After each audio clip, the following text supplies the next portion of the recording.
Je pense que c'est ça qu'on appelle la nuit noire de l'âme. C'est ce moment d'éveil spirituel où, au début, on aime et on aide les autres. Et puis, on se rend compte que les autres ont des choses à traiter, que les blessures sont plus profondes qu'on ne le pense, que nos vies antérieures ont de l'impact sur notre vie présente, que tout ce qui est transgénérationnel pardon, peut nous pourrir la vie. Je crois que les 6 derniers mois, ça a été ça, ma vie. Cette nuit noire de l'âme. Se retrouver face à ses propres démons, à ses tristesses, à ses colères, à tout ce qu'on n'a pas pardonné et tout ce qu'on ne pourra peut-être pas pardonner. C'est dur de se retrouver face à soi-même, face à des douleurs qui vous ont construite et qui continuent malgré tout à vous construire. Mais malgré tout, après ces 6 mois de terreur, de noirceur,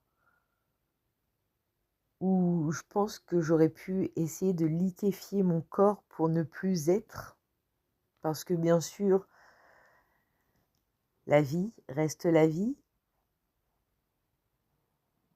Je crois que si j'avais pas vécu tout ça, je serais pas ce soir devant mon téléphone en train de vous expliquer qu'aujourd'hui, c'est comme si j'avais un poids en moins. Alors ça a été dur parce que j'ai perdu mon travail, beaucoup d'argent, j'ai plus grand-chose pour vivre, j'ai failli perdre mon mari et peut-être même mettre une croix sur tout ce qu'on avait construit vite, juste parce que tout était tellement noir que je ne m'y retrouvais plus. J'avais plus de chemin, plus de repères. Il a fallu que je sois en colère, beaucoup, que je pleure autant, pour qu'au final, ouais, je me retrouve là ce soir, toute seule, parce que mon cher et tendre travaille, mais seule dans mon lit, à me dire que c'est la meilleure chose qui pouvait m'arriver au final. Parce que là, j'ai de nouveau envie de me battre. J'ai de nouveau envie d'affronter la vie. Alors, j'ai pas tout pardonné. Je pense qu'il y a encore des colères, ou du moins de la tristesse, des regrets, ou des remords, peut-être les deux.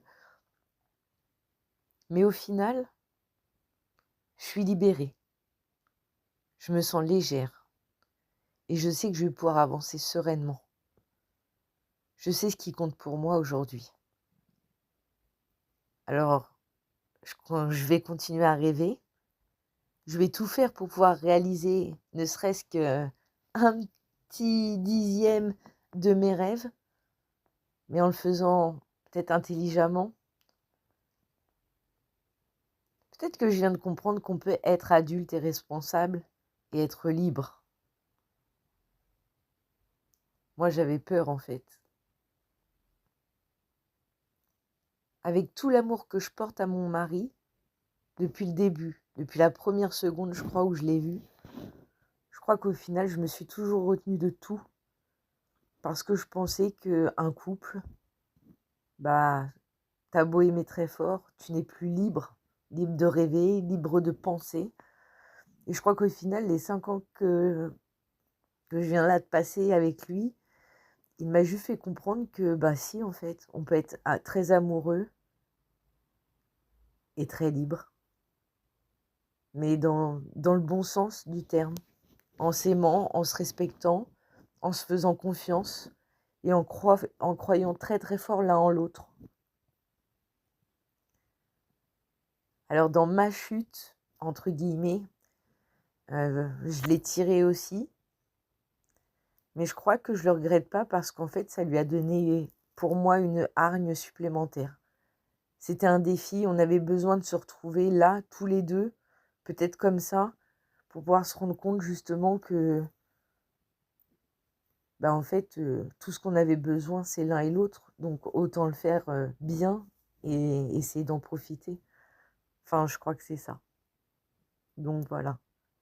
Donc pour tous ceux qui commencent à s'éveiller spirituellement peut-être, ou d'autres juste, qui ont envie de changer ou envie d'évoluer, n'hésitez pas. Foncez dans cette part d'ombre, foncez en vous. Alors oui, c'est pas de tourpeau, ça fait pas du bien, pas toujours, mais je vous assure que le jour où vous avez compris, c'est un soulagement intense. Donc voilà, moi je vous embrasse. Bisous.